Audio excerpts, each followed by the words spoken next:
Bonjour tout le monde et bienvenue dans une nouvelle vidéo qui entre toujours dans le cadre des cours de la MPSI 3 du CPGE Moulay Youssef de Rabat.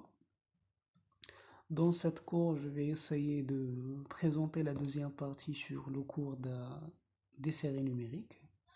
Et spécialement, je vais continuer sur les critères de convergence pour les séries numériques à terme positif et spécialement la comparaison entre une série numérique et l'intégrale de la fonction. Une série numérique associée à une fonction et l'intégrale de la fonction au voisinage de plus l'infini.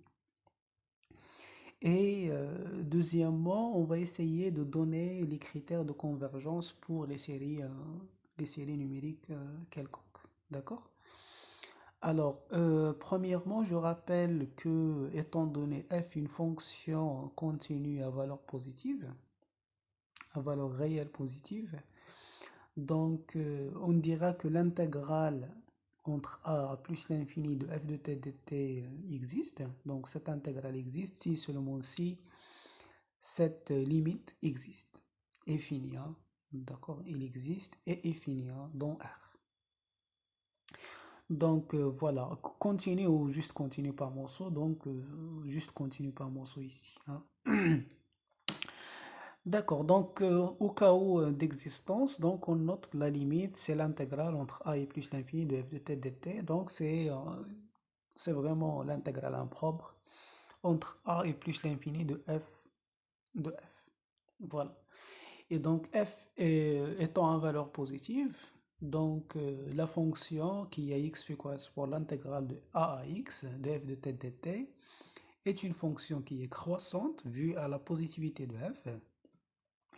Et bien sûr, si f est continu, alors grand f est une fonction de classe A, et si petit f est juste continu par morceau, alors grand f est une fonction qui est juste continue, même localement lipschitzienne. Alors, d'après le théorème de la limite monotone, donc cette fonction-là admet comme étant une fonction qui est croissante, donc il admet une limite, d'accord? Il admet une limite si seulement si il est majoré, d'accord? Et donc f étant une fonction qui est croissante, et donc la limite existe si seulement si, donc vu à la croissance, donc la limite existe si seulement si la limite de f de n existe. D'accord? Donc la limite de f de x existe si seulement si la limite de f de n existe. Parce qu'en fait f de n ou f de x est comprise entre f de la partie entière de x et f de la partie entière de x plus 1. D'accord? Et donc la limite existe puisque la fonction est croissante, donc la limite sur les x existe si seulement si la limite sur les n existe. Donc là on dit une limite continue et là une limite séquentielle. D'accord? Associée à une suite séquentielle. Voilà. Alors le premier lemme dans ce sens, c'est dans le sens de la comparaison, c'est celui-là. Hein? C'est un lemme vraiment très classique et qui va donner en fait le lien entre l'intégrale et la série. Alors étant donné f une fonction continue, positive décroissante, alors f de n, ou l'intégrale entre n-1 et n de f de t dt, est estimée par et encadrée par f de n-1. D'accord? Donc, dans ce sens, juste on majore par f de n-1 parce que la fonction est croissante, et là on minore par f de n, et l'intégrale entre n-1 et n de f de t dt est 1. Entre n-1 et n est 1. L'intégrale entre n-1 et n de 1 est 1. Et aussi, on estime l'évaluation en n par l'intégrale entre n et n plus 1 de f de t dt et l'intégrale entre n-1 et n de f de t dt. Donc en fait, le même lemme reste valable pour les fonctions croissantes. Si vous avez une fonction croissante, juste en inversant ici les inégalités, hein, il faut inverser les inégalités. Donc voilà, donc en général, on estime l'intégrale D'accord? On estime cette intégrale par f de n ou f de n moins 1. Et on estime f de n par ces deux intégrales. Alors, on dit on estime par f de n ou f de n moins 1. Donc là, on dit qu'on estime par f de n si, par exemple, la fonction est une fonction qui est à croissance ou à décroissance lente. D'accord? Donc, dans le sens où on a une décroissance qui est polynomiale ou qui est polynomiale. Hein? Pas une croissance ou une décroissance exponentielle. D'accord? Donc, si par exemple, petit f égale à exponentielle x carré, alors f de n et f de n moins 1, il y a vraiment un très grand écart entre les deux. D'accord? Mais si f est une fonction polynomiale, x à la puissance alpha, alors ici n à la puissance alpha et n moins 1 à la puissance alpha, c'est vraiment équivalent au voisinage de plus l'infini. D'accord. Alors, étant donné f une fonction continue par morceau, sur un intervalle de la forme n0 plus l'infini, sur un intervalle de la forme a plus l'infini même, avec n0 dans un entier naturel ici, alors la valeur réelle positive, donc la fonction, on va supposer que la fonction f est à valeur réelle positive et décroissante. D'accord? Donc on va supposer que la fonction est à valeur réelle positive et décroissante, et donc on aura en fait que la série de termes générales qui est l'intégrale entre n et n plus 1 f de t dt, moins l'intégrale, moins l'évaluation n plus 1 est une fonction, est une série qui est convergente. D'accord? Est une série qui est convergente. Donc voilà. Donc ici, alors on estime, alors je reviens ici, on estime l'intégrale entre n et n plus 1 f de t par f de n plus 1. D'accord? Donc la différence, bien sûr, la différence va tendre vers 0 parce que Wn, la série de termes générale Wn est une série qui est divergente. Donc la première des choses, c'est que au voisinage de plus l'infini, donc on obtient en fait que la limite de la différence de cette suite-là va tendre en fait vers 0. Ça veut dire que f de n plus 1 est très très très proche que de l'intégrale entre n et f de n plus 1 de f de t dt. Si bien sûr la fonction est décroissante. Alors, pour ce faire, donc on écrit juste, alors on a l'intégrale, quel que soit t comprise entre n et n plus 1, f de t est comprise entre f de n plus 1 et f de n. Et donc, si vous intégrez les membres de l'inégalité entre n et n plus 1, alors on obtient en fait que f de n plus 1 comprise entre n, l'intégrale de n plus 1 f de t dt et f de n, inférieur ou égal à f de n. Alors, on va juste faire soustraire f de n plus 1 des termes de la série, de cette inégalité. On obtient en fait que Wn est croissant et positive. Wn c'est l'intégrale moins f de n plus 1. Il est positive et il est majoré par f de n plus 1. D'accord? Par f de n plus 1. Alors, puisqu'il est majoré, donc il est majoré par cette série-là, donc il suffit pour sa convergence, il suffit que cette série converge. La série de termes général f de n plus 1 converge, et cette série converge si seulement si, donc puisque c'est une série qui est télescopique, et donc il va converger si seulement si f de n admet une limite. D'accord? La suite f de n admet une limite. Alors, la suite f de n, c'est une suite qui est positive, d'accord, et décroissante. Donc, elle est décroissante minorée, et donc il va admettre une limite. D'accord? Donc, il est convergente, et donc la série de termes général f de n moins f de n plus 1, qui est une série télescopique, convergera, et donc Wn va être une série convergente. Donc, c'est là en fait où on fait intervenir la condition que la fonction f est réelle positive et est décroissante.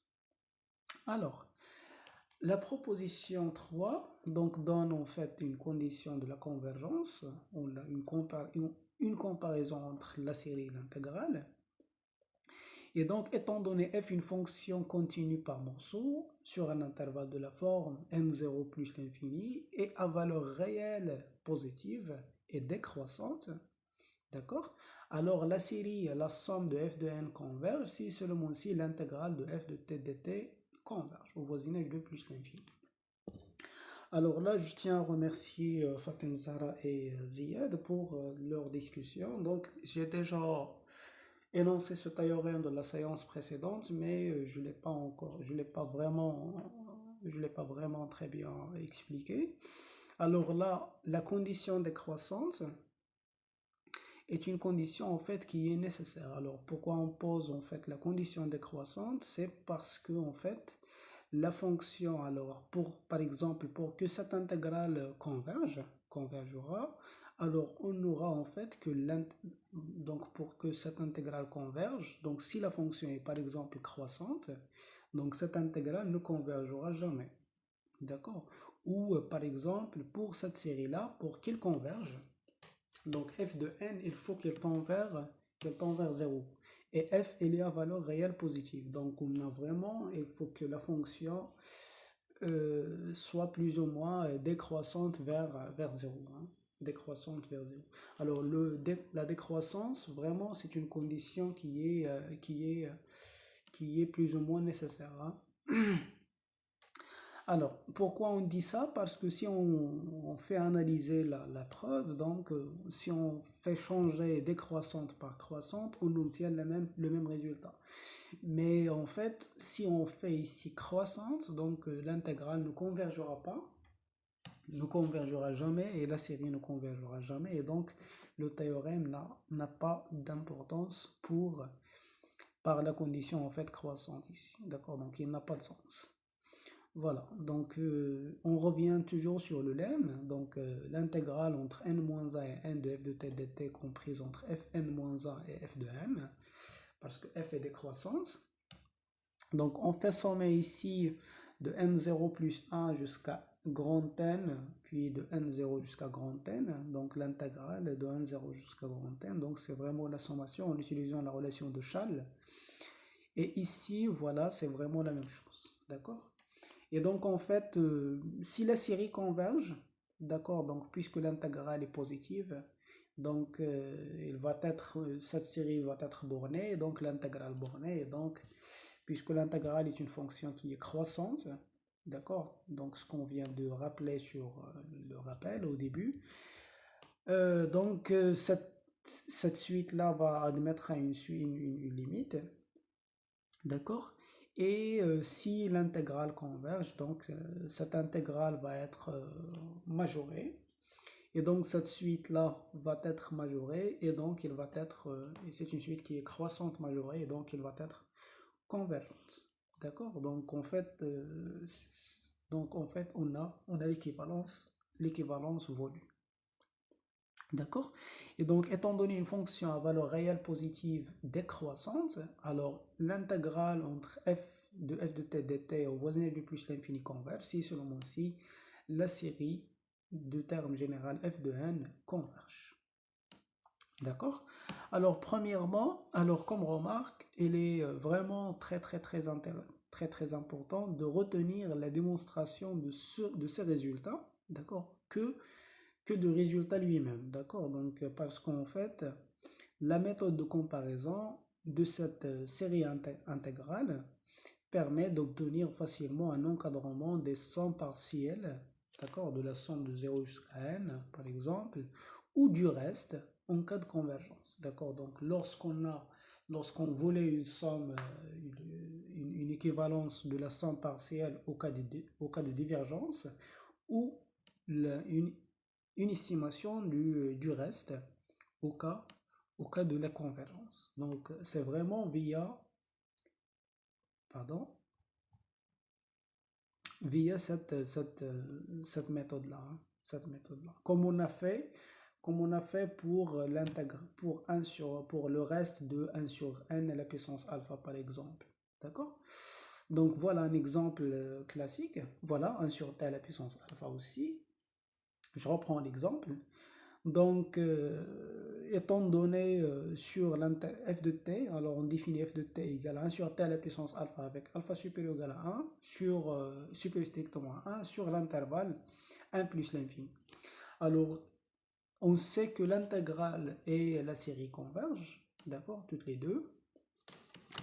Et donc là, on pose la question, c'est quoi l'ordre du reste?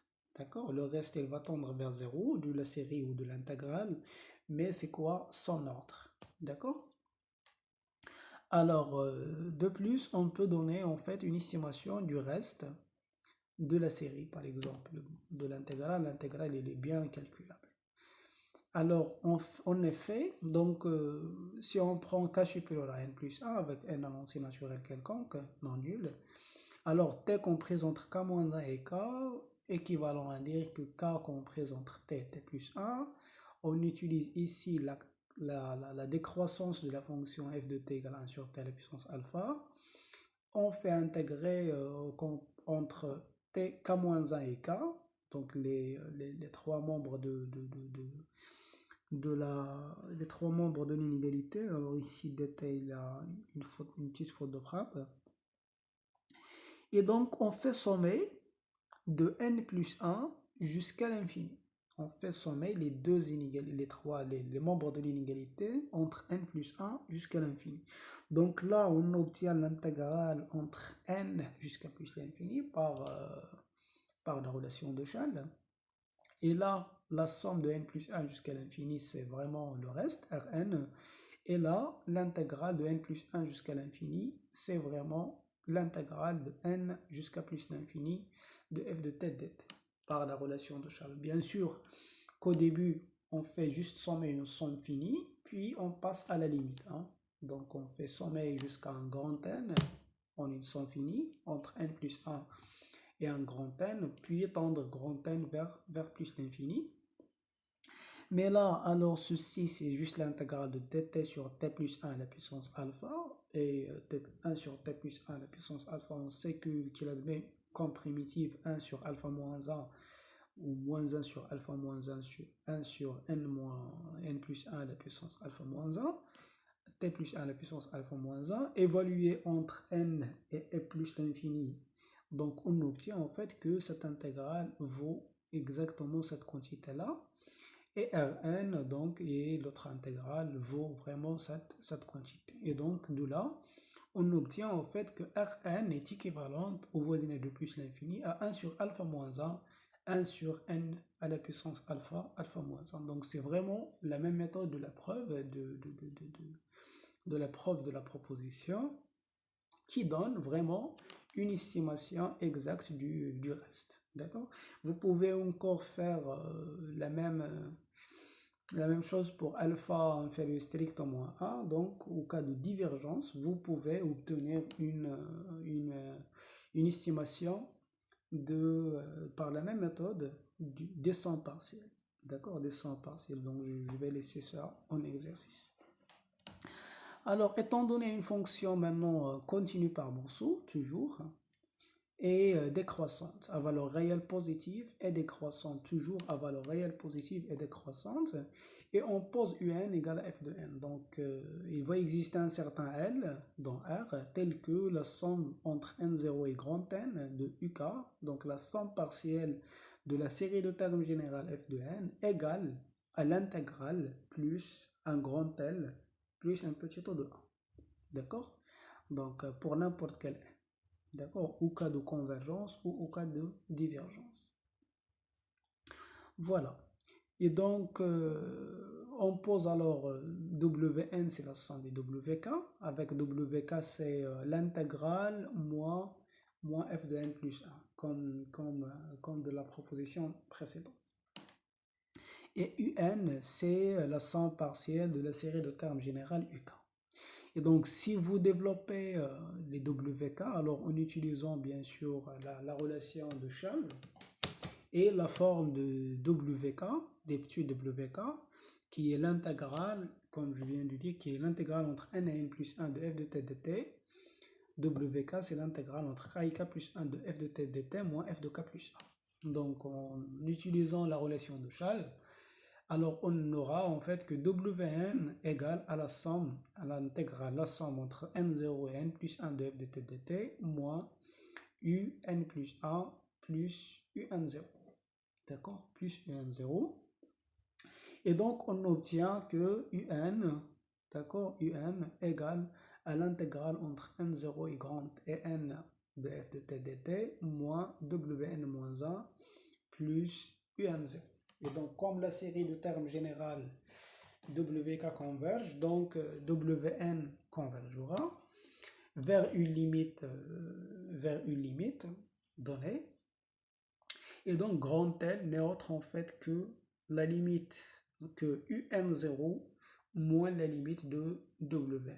Hein. Grand L ici, c'est vraiment un0 moins la limite de wn moins 1. D'accord? Et donc, on obtient en fait le résultat voulu. Donc, wn moins 1 égale à la limite plus un petit o de 1. À sa limite plus un petit o de 1 lorsque n tend vers plus l'infini. Voilà. Alors, comme exemple, à titre d'exemple, on prend ici la fonction 1 sur t, la fonction qui est f correspond à 1 sur t. Donc, la série est une série qui est divergente cette fois-ci. Donc, voilà, c'est vraiment le cas pour 1 sur t à la puissance alpha. Mais là, alpha égale à 1. Donc, la série diverge et la série harmonique diverge et l'intégrale diverge, bien sûr. Et donc, d'après l'hypothèse, d'accord, donc f vérifie les hypothèses, donc c'est une fonction qui est bien positive, qui est bien décroissante, et donc il va exister une certaine constante qu'on notera gamma réelle, telle que la somme entre 1 et n de 1 sur k égale à ln de n. Ln de n ici, c'est l'intégrale entre 1 et n de f de t dt. D'accord, n0 égale à 1. Donc, c'est l'intégrale entre 1 et n, donc ln de n plus gamma plus un petit o de 1.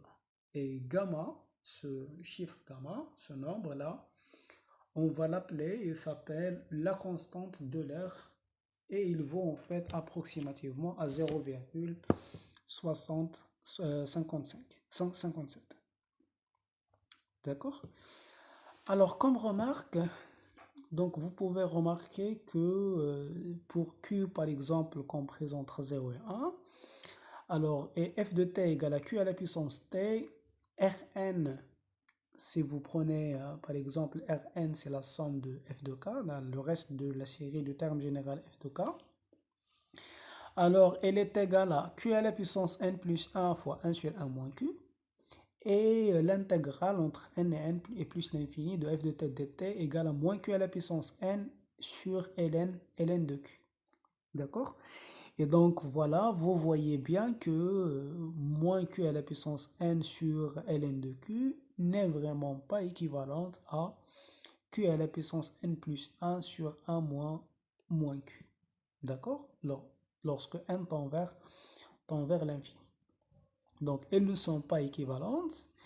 Donc ceci veut dire quoi? Ceci veut dire qu'il faut vraiment faire attention ici au niveau des restes.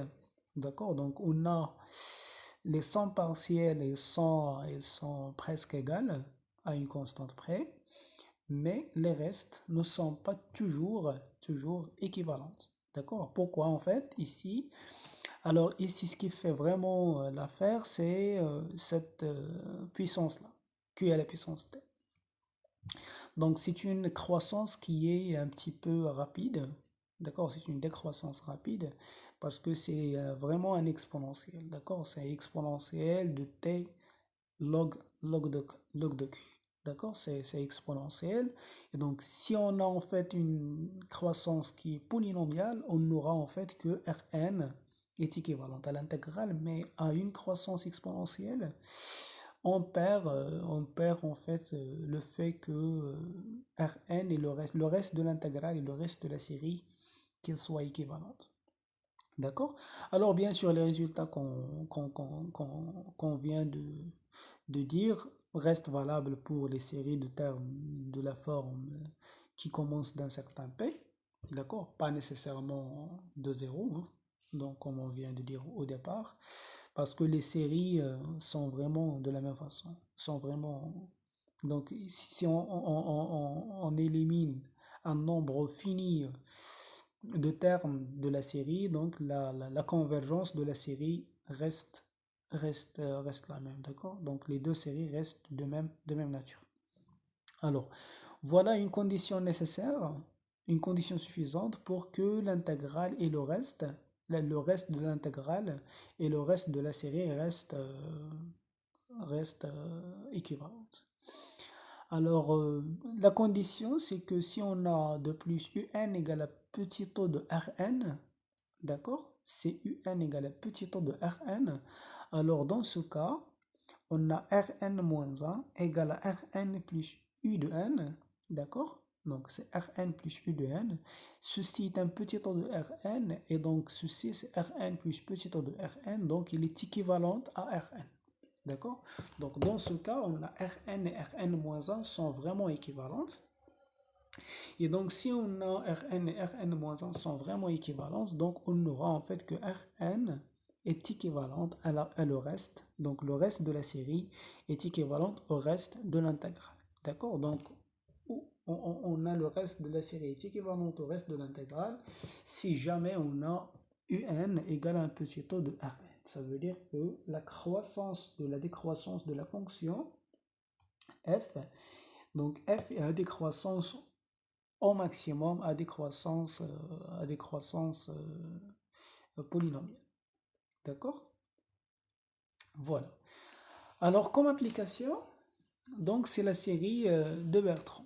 D'accord? Donc la série de Bertrand, il s'agit de la série de termes général un égale 1 sur n à la puissance alpha, ln de n à la puissance bêta. Donc c'est vraiment une série qui est bien célèbre, qui se trouve en fait, qui est hors programme, mais il est indispensable d'en connaître en fait la démonstration de cette série, hein, de cette série.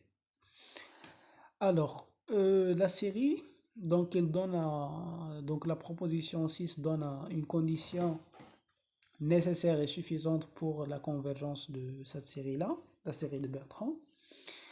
Et donc, les séries de Bertrand, ou la série de Bertrand de termes général, 1 sur n à la puissance alpha et ln de n à la puissance bêta convergent, si seulement si, soit alpha strictement supérieur à 1, sinon alpha égale à 1, et bêta supérieur strictement à 1. D'accord? Ce sont vraiment les conditions pour que cette série converge. Donc on a vraiment peut-être on a vraiment les mêmes conditions pour l'intégrale de Bertrand au voisinage de plus l'infini. D'accord? Donc pour la démonstration, alors on va commencer par le cas où alpha est inférieur strictement à 1 et bêta quelconque. D'accord? Donc on prend en fait gamma un nombre compris entre alpha et 1 quelconque strictement. Et donc on calcule en fait la limite de n à la puissance gamma fois un, et donc c'est la limite de n à la puissance gamma moins alpha sur ln de n puissance bêta, puisque gamma moins alpha est strictement positif, et donc cette limite égale à plus l'infini. Et donc on aura en fait que un est supérieur à 1 sur n à la puissance gamma à partir d'un certain rang. D'accord? Et comme la série 1 sur n à la puissance gamma est une série qui est divergente parce que gamma est inférieur strictement à 1, alors il en est de même pour la série de termes général un. D'accord? Alors pour le deuxième cas, c'est alpha égale à 1. Alors si alpha égale à 1, alors f, donc un égale à 1 sur n à la puissance fois ln de n à la puissance bêta. On va l'appeler f de n avec f de t, c'est cette fonction-là. Alors, si bêta est négative, ça veut dire que f de t ou un égale à ln de n à la puissance moins bêta sur n. Donc, un est supérieur à 1 sur n parce que ln de n est supérieur à 1. Et donc, la série harmonique diverge, et donc la série de termes. Donc, ceci implique que la série de termes générale un divergera aussi. Alors, si bêta est positif strictement, f est une fonction qui est bien continue, positive décroissante sur 2 plus l'infini par exemple. Et donc la série de termes général, la série un de termes général un converge si seulement si l'intégrale converge. Mais l'intégrale, donc on sait une primitive de l'intégrale, alors c'est alpha égale à 1, alors ici bêta, pardon, Ici, c'est bêta. Alors, si bêta égale à 1, alors dt sur t, ln de t, c'est log-log. D'accord? C'est log-log de t comme primitive. Il admet log-log de t comme primitive.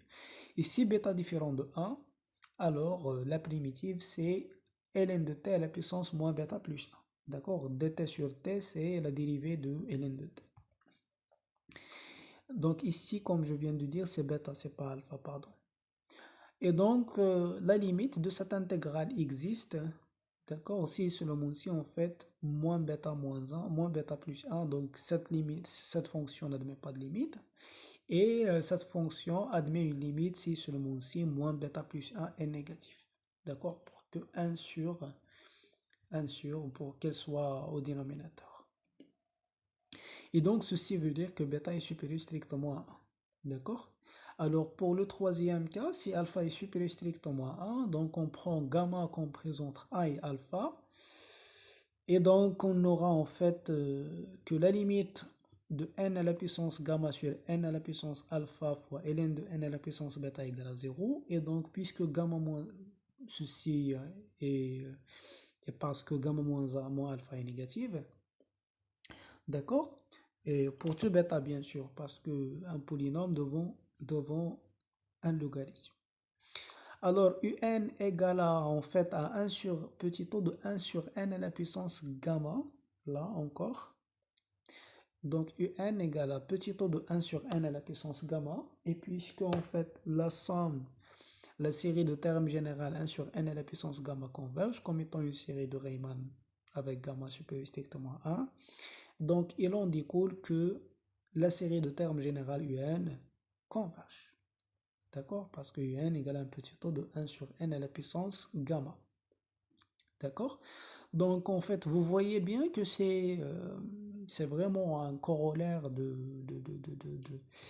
ou un résultat, une conséquence des séries de Riemann. Mais il est indispensable de connaître en fait la preuve et de connaître en fait également le résultat, de connaître le résultat. Mais toujours on fait juste comparer avec les séries de Riemann. D'accord. Alors j'en passe aux critères de convergence. Alors comme premier critère, donc c'est la domination et la convergence. D'accord. Donc étant donné UN, une suite cette fois-ci complexe, donc il n'est pas du tout positif, complexe, réel ou complexe en fait, et Vn qui est à terme positif. D'accord, Vn à terme positif. On suppose de plus que Un égale à un grand taux de Vn. D'accord. Alors si la série de termes générales Vn converge, alors la série de termes générale Un est absolument convergente. D'accord. Donc si cette série converge, alors celle-là est absolument convergente. Alors pour ce faire, pardon, Bertrand, ok. Donc l'hypothèse, en fait, Un égale un grand taux de Vn veut dire quoi? Veut dire que Un au module inférieur à m fois Vn à partir d'un certain rang. D'accord? Et donc puisque la série de termes générales Vn converge, donc la série de termes générales module Un converge, et donc la série de termes générales UN est une série qui est absolument convergente. UN est une suite qui est sommable. Alors, comme corollaire, donc c'est le même résultat, mais à la place de grand taux, on met un petit taux. Mais bon, un petit taux implique un grand taux, et donc on aura en fait le même résultat. Alors, bien sûr, pour l'équivalence, je l'ai déjà énoncé la dernière fois. Donc, CUN est équivalente à Vn, ou à lambda fois Vn, avec Vn à terme positif. Donc, les deux, avec, bien sûr, avec UN dans R. Donc, les deux séries sont de même nature. D'accord? Alors, là, je reviens sur le critère t à la puissance alpha, comme le cas pour les intégrales. D'accord? Donc, comme le cas pour les intégrales, il y a le critère t à la puissance alpha. Donc, ici, c'est vraiment le même critère, le même résultat, hein. Donc, s'il existe un certain alpha, alors étant donné une suite numérique réelle, alors s'il existe un certain alpha tel que la limite de n à la puissance alpha réelle, pourquoi réelle? Même complexe, hein? Même complexe. Mais bon, réel ici pour que la limite soit réelle, pardon. Alors, si la limite de n à la puissance alpha un égale à L, d'accord, égale à L, dont R, pour un certain alpha supérieur strictement à 1, alors la série de termes général UN est une série absolument convergente. Bon, pour les complexes, on fait en fait partie réelle et partie imaginaire, et on revient au théorème. Alors, elle est absolument convergente. Pourquoi? Parce que n, elle est équivalente à quoi? Elle est équivalente à L sur n à la puissance alpha, avec alpha supérieur strictement à 1, et donc elle est absolument convergente. Alors, s'il existe alpha inférieur ou égal à 1, tel que la limite de n à la puissance alpha, alors elle est équivalente si L, bien sûr, est différente de 0, hein. Alors, tel que la limite de n à la puissance alpha fois un est égale à L positif strictement ou égale à plus l'infini. D'accord?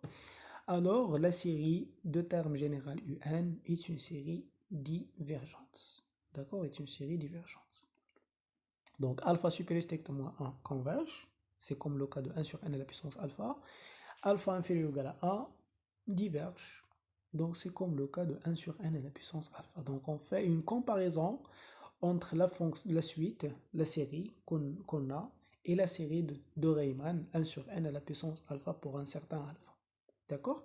Alors, pour ce faire, donc, si on suppose que la limite de n à la puissance alpha fois un égale à L dans R, alors il y a deux cas à distinguer. Alors, comme je viens de dire, si L différent de 0, alors un est équivalente à L sur n à la puissance alpha. Et puisque la série de termes général L sur n à la puissance alpha est une série qui est absolument convergente, donc celle-là également est une série absolument convergente. Ici, L égale à 0. Alors, un égale à un petit taux de 1 sur n à la puissance alpha.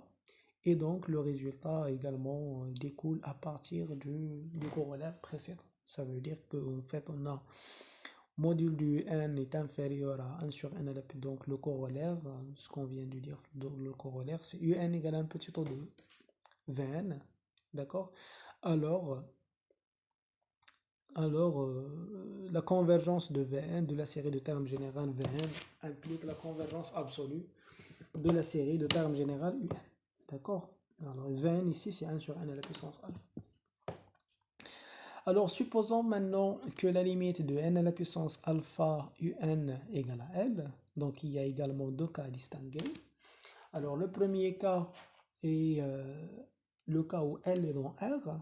D'accord? Donc, si L est dans R, donc un est équivalente à L sur n à la puissance alpha. Et donc, les deux séries sont de même nature. Et donc, puisque cette série-là, 1 sur n à la puissance alpha diverge, donc il en est de même pour la série de termes général un. Alors, il diverge parce que alpha est inférieur ou égal à 1. Pour le cas L égale à plus l'infini, donc un est supérieur à 1 sur n à la puissance alpha à partir d'un certain rang, pardon, 1 sur n à la puissance alpha. 1 sur n à la puissance alpha, pas L sur n à la puissance alpha.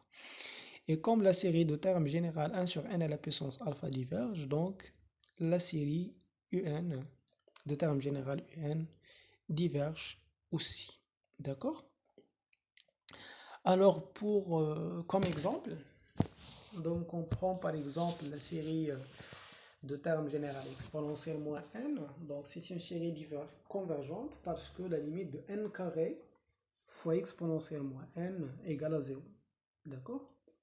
Donc, L ici, c'est 0 et alpha égale à 2. Et donc, c'est une série qui est convergente. La série aussi de termes général 1 sur log de n est une série divergente parce que la limite de n sur ln de n ou de racine carrée de n sur ln de n, comme vous voulez, égale à plus l'infini. Et donc, la série de termes général 1 sur ln de n est une série divergente. D'accord? Parce que alpha ici égale à 1. Voilà. Alors, le théorème 10 donc, donne une comparaison logarithmique. Donc, pas vraiment une vraie comparaison. Donc, on ne dit pas que un inférieur ou égal à 20, mais on dit que, en fait, étant donné un et Vn de suite, d'accord, à terme réel strictement positif, toutes les deux, d'accord. Alors, la comparaison logarithmique, c'est comme la dérivée logarithmique en fait, hein. Un plus 1 sur un est inférieur à 20 plus 1 sur 20. Donc, pas vraiment un inférieur à 20, mais le quotient, d'accord, le quotient un plus 1 sur un inférieur à 20 plus 1 sur 20 à partir d'un certain rang, bien sûr. Et donc, si on a ça, donc c'est comme le cas où on a un inférieur à 20. D'accord? Dans le cas où, dans le sens où la convergence de Venn, de la suite de Venn, implique la convergence de la série de termes général UN, et la divergence de la suite de termes général UN implique la divergence de la suite de termes général Venn. D'accord? Voilà. Alors, pour ce faire, donc on va utiliser juste la condition un plus 1 sur un inférieur à 20 plus 1 sur 20 et la condition qui est la stricte positivité. D'accord? La stricte positivité. Et donc on fait en fait un produit entre n0 et n-1 des deux côtés. Donc un produit ici et un produit là. Donc on obtient en fait un produit télescopique. Et donc ce qui va rester c'est le dernier terme, n jusqu'à n-1, donc ici c'est n, et n0 est le premier terme. Donc ce qui va rester c'est un sur un0 inférieur à 20 sur 20,0 parce que le produit est un produit qui est télescopique.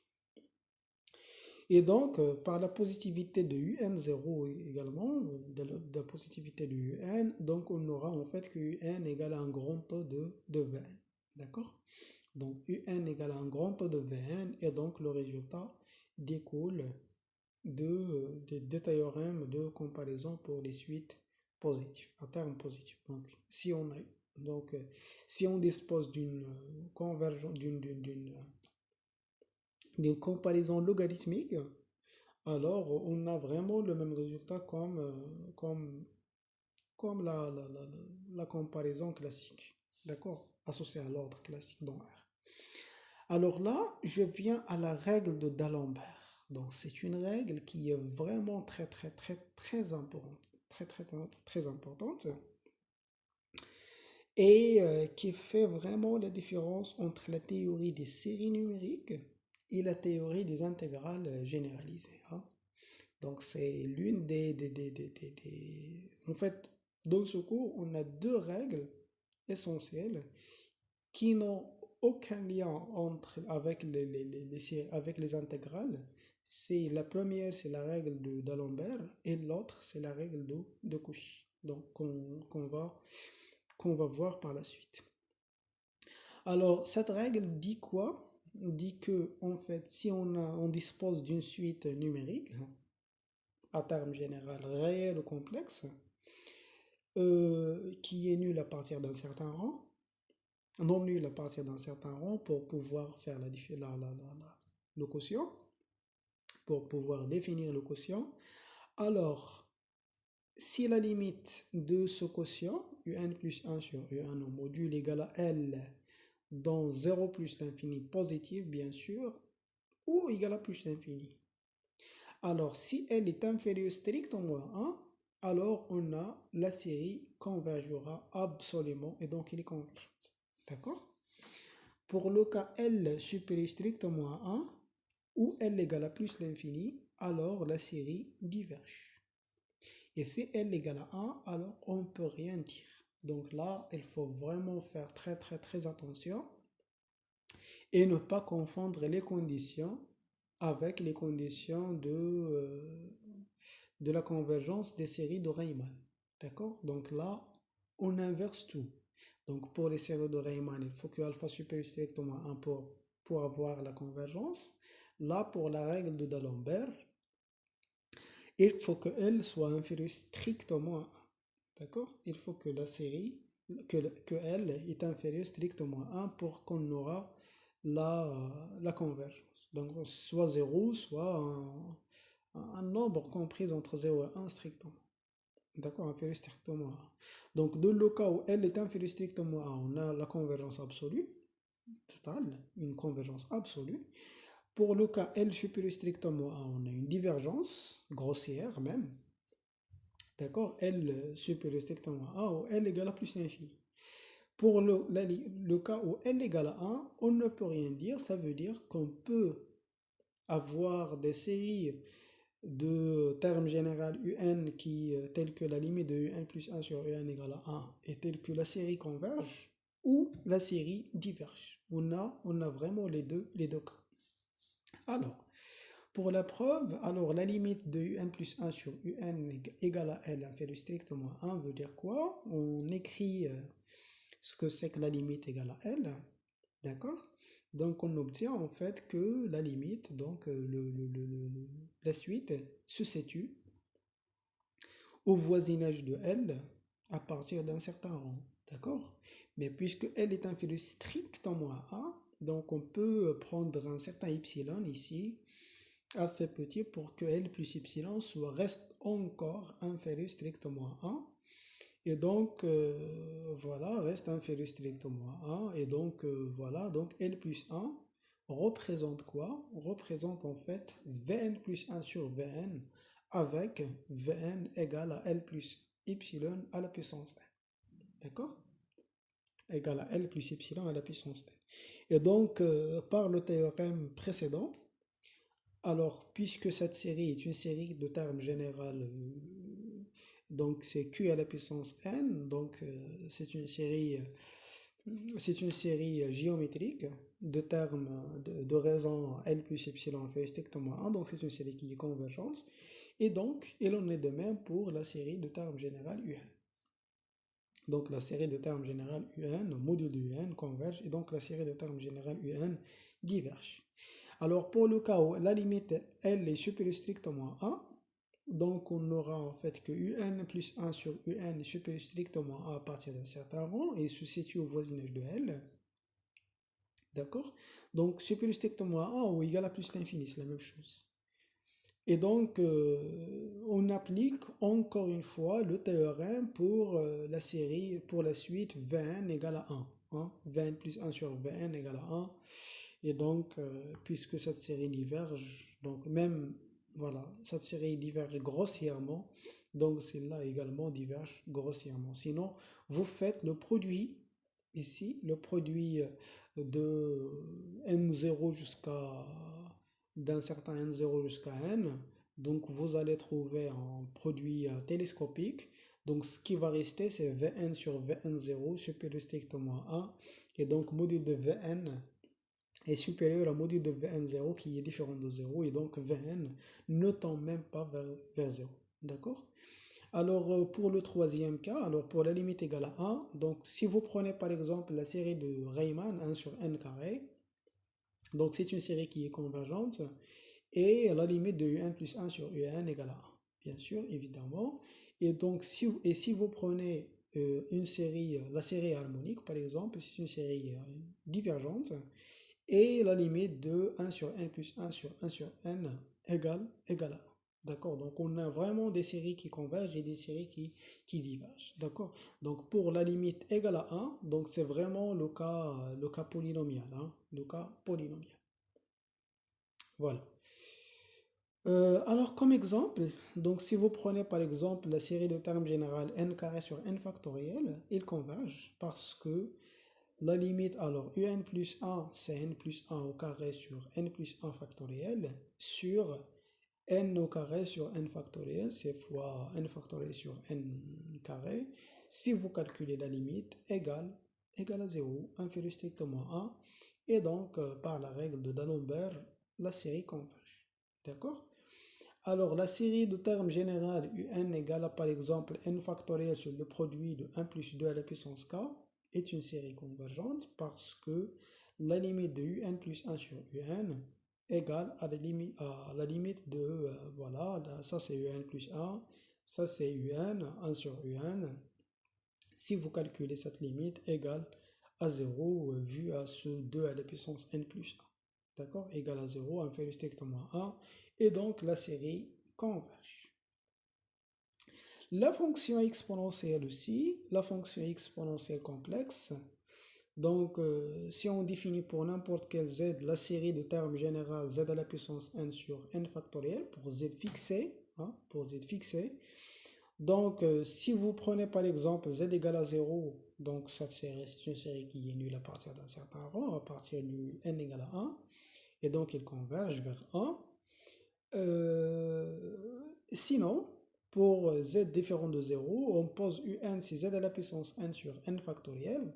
Si vous calculez la limite de un plus 1 sur un, donc comme étant une série numérique, donc c'est la limite de z sur n plus 1 égale à 0 et donc la série converge. D'accord? Donc cette série converge d'après la règle de D'Alembert et on va l'appeler par la suite donc il est même absolument convergente. D'accord?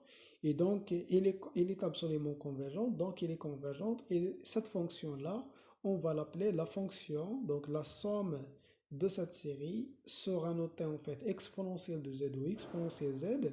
Donc exponentielle de z égale à la somme de 0 jusqu'à plus l'infini de z à la puissance n sur n factoriel. Et on va l'appeler l'exponentielle complexe d'un nombre z complexe. D'accord? Voilà. Alors là, il y a un petit exercice, c'est la règle de Rabat-D'Alembert. Donc c'est vraiment, elle est associée au cas où L égale à 1, d'accord? Au cas où un plus 1 sur un égale à 1. Voilà, je ne sais pas pourquoi cette page est là. Ok. Étant donné un une suite strictement positive, à terme strictement positive, on suppose que un plus 1 sur un, qu'on a un développement, bien sûr que un plus 1 sur un tend vers 0, mais on a un développement de un plus 1 sur un de la forme 1 moins bêta sur n plus un petit taux de 1 sur n, avec bêta en réel. D'accord? Un développement asymptotique à l'ordre 1. Alors, le théorème donne en fait une condition sur bêta pour la convergence de la suite UN. D'accord? Alors là, cet exercice veut dire quoi? Écrire le développement de la série UN plus 1 sur UN moins Vn plus 1 sur Vn avec Vn égale 1 sur n à la puissance alpha. Donner un développement asymptotique. Puis déduire que pour le cas bêta supérieur strictement à 1, alors la série UN converge, d'accord? La série de termes général UN converge. Et pour bêta inférieur strictement à 1, bêta inférieur strictement à 1, alors la série de termes général UN diverge. Et pour bêta égale à 1, on ne peut rien dire également. D'accord? Alors pour bêta égale à 1, il y a des séries qui convergent et il y a des séries qui divergent. Et à titre d'application, donner la nature de la série de termes général un égale à 2n factoriel sur 2 à la puissance n fois n factoriel au carré. Alors pour l'application, pour montrer ceci, bien sûr, on va appliquer le développement là, mais pour ici 1 sur n à la puissance bêta, hein, il faut choisir le même bêta. D'accord? Vn c'est 1 sur n à la puissance bêta. Et c'est pour cela, en fait, il sort cette condition-là. D'accord? Alors, la proposition, pardon,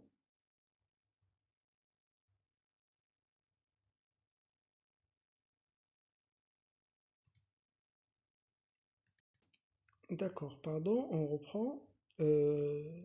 Alors,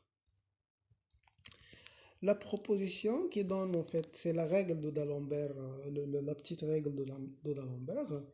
Donc, étant donné une série de termes général UN, d'accord, à terme positif, strictement positif. Donc, s'il existe k compris entre 0 et 1 strictement, tel que un plus 1 sur un supérieur à k, à partir d'un certain rang, alors la série de termes général un est une série qui est convergente.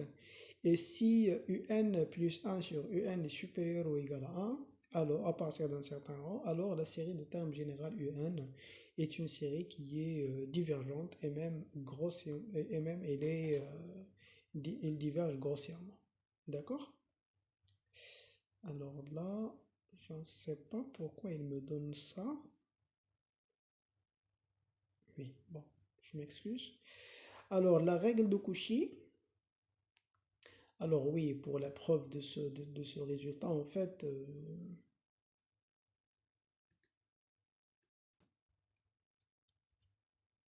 d'accord, pardon.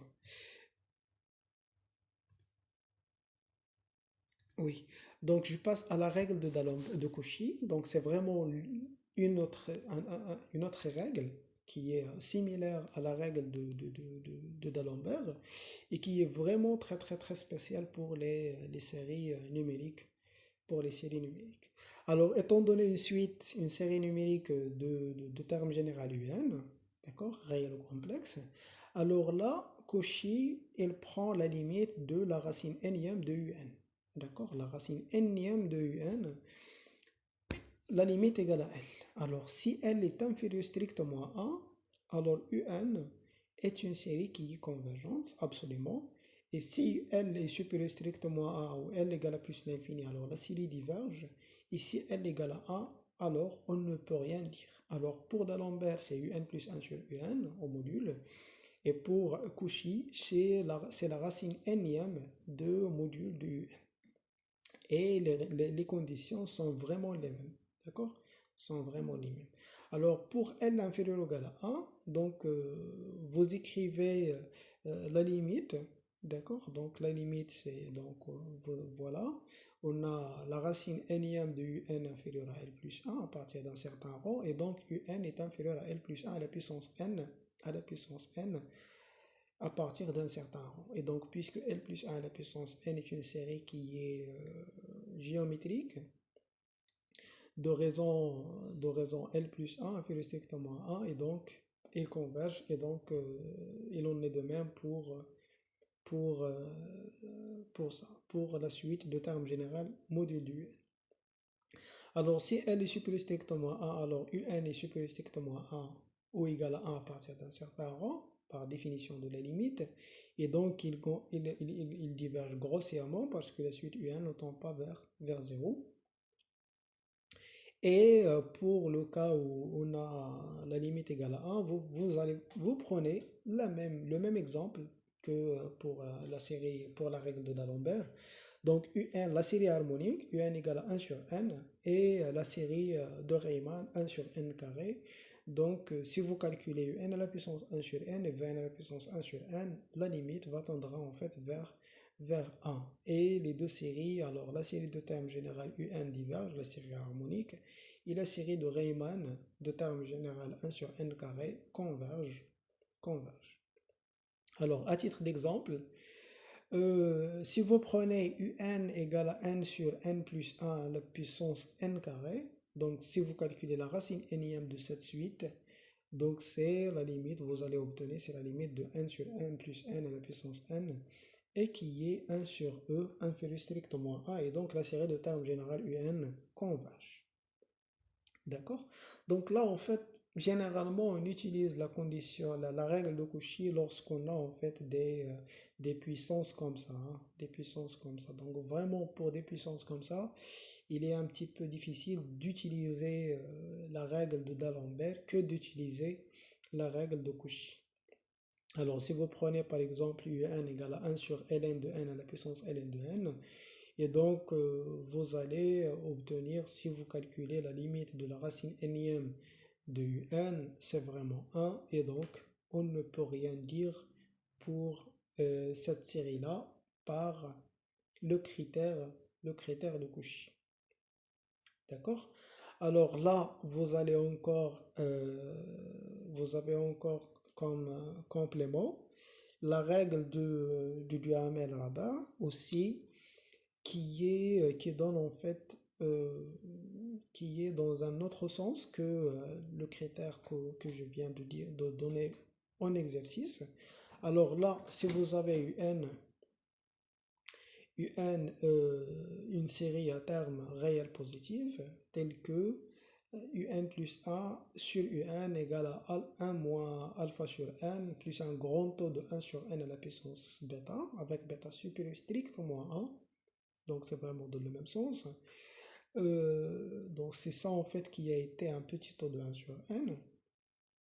Alors il va exister un certain réel k, positif strictement, tel que un est équivalente à k à la puissance, à k sur n à la puissance alpha, ce même alpha. D'accord? Et donc, on déduit en fait que la série de termes générale un converge si seulement si alpha est supérieur strictement à 1. Donc vraiment, non, c'est vraiment dans ce sens où les deux critères ne sont pas les mêmes. D'accord? Donc ce critère-là, d'accord, ce critère-là est celui-là. Voilà où il est, et celui-là. D'accord? Donc là, on obtient vraiment une condition nécessaire et suffisante sur alpha pour que la série converge, pour que la série de termes général UN converge, et même absolu, oui, converge. Alors pour ce faire, donc on va considérer la suite de termes, la suite Vn, c'est ln de Un plus 1 moins ln de Un, et on va essayer de donner un développement de cette suite-là. D'accord? Donc Vn égale à ln de Un plus 1 sur Un, mais Un plus 1 sur Un, c'est ce logarithme-là, c'est le logarithme de ce terme-là.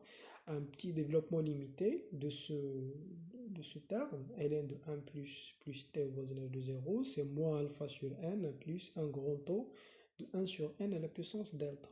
Avec delta, c'est le minimum entre 2 et bêta.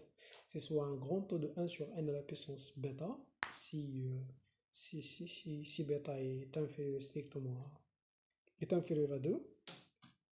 Sinon, c'est un grand taux de n à la puissance de 1 sur n à la puissance 2. Donc, on va poser ce grand taux à un Wn, d'accord? Et donc, c'est moins alpha sur n plus un grand taux plus Wn. Alors, puisque delta est supérieur strictement à 1, parce que delta, c'est le minimum entre 2 et bêta, donc bêta est supérieur strictement à 1, et donc là, la série de termes général Wn est une série qui est absolument convergente parce que c'est un grand taux de 1 sur n à la puissance delta, avec delta supérieur strictement 1. Et donc il converge. Il converge vers quoi? Vers une limite W. On va noter la somme de la série de termes général Wn, on va la noter W. Et donc, on obtient, alors, en sommant sur Vn, alors en sommant sur les deux égalités jusqu'à un certain n-1, grand n-1. Donc, ici, alors, on a une série, une somme télescopique, donc c'est ln de U grand n moins ln de U1, qui est la somme de Vn comprise entre 1 et n-1, et qui est moins alpha fois cette somme-là. D'accord? Plus W plus un petit taux de 1.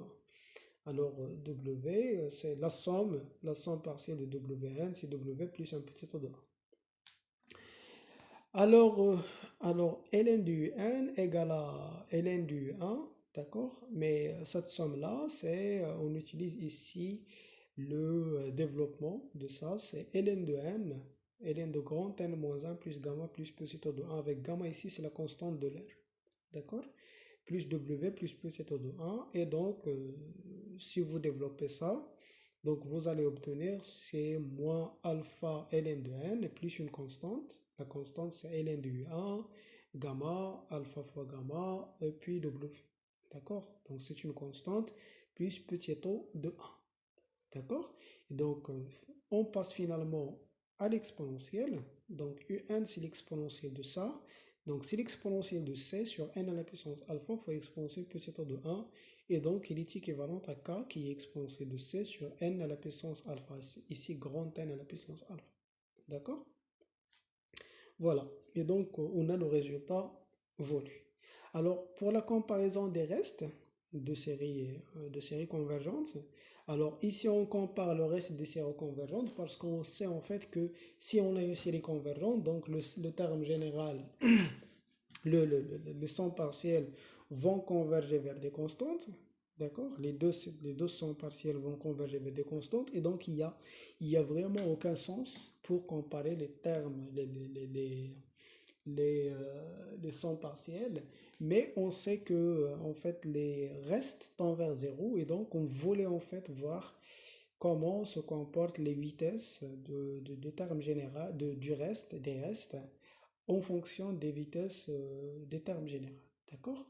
Et donc là, dans ce théorème, on dit qu'on a en fait une cohérence entre les deux. D'accord? Entre la vitesse du terme général UN et entre le reste également. Alors, étant donné UN une suite de réels complexes, et Vn une suite à valeur dans R. D'accord? On suppose de plus que Vn est à terme positif. D'accord? Et que la série de termes général Vn converge et de plus que Un égale un petit taux de Vn. Donc on a trois conditions. Vn positif, la série de termes général Vn converge et Un égale un petit taux de Vn. Respectivement un grand taux de Vn. Donc c'est soit un petit taux, soit un grand taux. Alors, donc le résultat est que la série de termes générale UN converge et de plus, le reste de la série de termes générale UN égale un petit taux du reste de la série de termes générale VN et respectivement un grand taux. Donc si on a un petit taux, on aura un petit taux. Si on a un grand taux, on aura un grand taux finalement. Alors, pour la preuve, donc la série de termes général module du n converge, d'accord, par le théorème de la comparaison, parce que Vn converge, donc Un converge absolument, la série de termes général Un est absolument convergente. Et donc, on a déjà le droit d'en parler sur le reste, déjà. Hein. La convergence, c'est juste pour pouvoir parler du reste. Et donc, on prend y assez petit, quelconque, donc il va exister un certain rang n0 à partir duquel on a un0 inférieur à y fois Vn, quel que soit n supérieur ou égal à n0. D'accord? Parce que un égale un petit taux de Vn. D'accord? Et donc, on fait passer à la somme. Donc, la somme de un uk est inférieure à la somme des uk, du module de uk, qui est inférieure à y fois la somme des vk. Et donc, cette somme-là égale un petit taux de cette somme-là. D'accord? Parce que ceci est vrai, quel que soit epsilon, positif. Alors, pour le cas où on a la convergence, donc la convergence est équivalente. Donc, pour le cas où UN est équivalente à Vn, avec Vn à terme positif, donc Vn à terme positif, la série de termes général Vn converge et Un équivalente à Vn. Donc là, la série de termes général UN converge et les restes sont équivalentes. Donc on a vraiment une cohérence entre la comparaison de termes général de la suite, UN égale un petit taux de Vn, UN égale un grand taux de Vn. Donc le reste un petit taux, le reste un grand taux. Et ici également, si on a équivalence, alors le reste et les deux restes sont équivalents. Alors pour ce faire, donc UN est équivalent à Vn, veut dire que la série que UN moins Vn égale un petit taux de Vn, et donc le reste de cette série-là égale un petit taux de reste de l'autre série par le théorème précédent. Et donc voilà, donc on obtient en fait que le reste de la série de termes général UK égale au reste de termes général de la série de termes général VK plus un petit taux du même reste. Et donc, voilà, donc UN, donc cette suite-là est équivalente à cette suite-là, parce qu'on a un petit taux, un petit taux ici. Alors, pour le cas des séries divergentes, donc on n'a pas le droit d'en parler des restes, et donc on parle des sons partiels. Alors, ils divergent, ça veut dire que cette suite n'admet pas de limite ou elle tend vers plus l'infini. Et donc, dans ce cas, on parle de la croissance de cette série. des sommes partielles.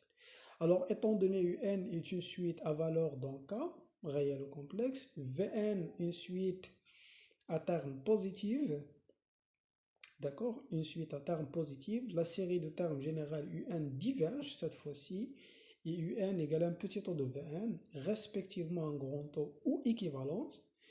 Donc, on a vraiment une cohérence. Alors la somme partielle de la série de termes générales UK égale un petit taux de la somme de termes générales de la somme partielle de la série de termes générales VK. Si on a un petit taux, si on a un grand taux, on obtient un grand taux, et si on a équivalente, on obtient équivalente, égal. D'accord? Alors pour la preuve, prenons un epsilon positif et donc on aura en fait, puisque on a un petit taux, et donc on aura en fait que n est inférieur à epsilon fois Vn à partir d'un certain rang. Alors on calcule ce que c'est que la somme de 0 jusqu'à n de Vk, c'est inférieur à la somme jusqu'à n0 plus la somme de n0 plus 1 jusqu'à n. D'accord? Alors UK est inférieur à Vk, au module est inférieur à Vk à partir de n0 plus 1. Et donc, alors ce terme reste le même, plus epsilon fois cette somme. Alors, on va ajouter, retrancher epsilon fois Vk, la somme de 0 jusqu'à n0. Donc, on obtient en fait ici la somme de 0 jusqu'à n de Vk fois epsilon, et une constante là, une constante qui ne bouge pas. D'accord? Une constante. Alors, ce terme-là diverge, donc ce terme tend vers plus l'infini, en fait, parce que la série de termes généraux, alors Vn est positive, donc Vn positive, alors la divergence de cette série-là veut dire quoi? Veut dire que la limite de ça égale à plus l'infini. Donc, puisque la limite de ça égale à plus l'infini, et donc cette somme, cette constante-là, va être en fait inférieur à epsilon fois cette somme à partir d'un certain rang NA. D'accord? Et donc, on aura en fait finalement que la somme des UK est inférieure à 2 epsilon fois cette somme-là à partir du NA. Et donc, on a le résultat demandé. Donc, la preuve, c'est vraiment similaire pour grand O, pour l'équivalence aussi. Alors, pour l'équivalence, on reprend vraiment cette preuve hein, qui est déjà donnée pour l'équivalence là. Donc, c'est vraiment une preuve qui est équivalente, qui est similaire. Alors, c'est tout pour aujourd'hui. Merci pour votre attention et à une prochaine vidéo, Inch'Allah.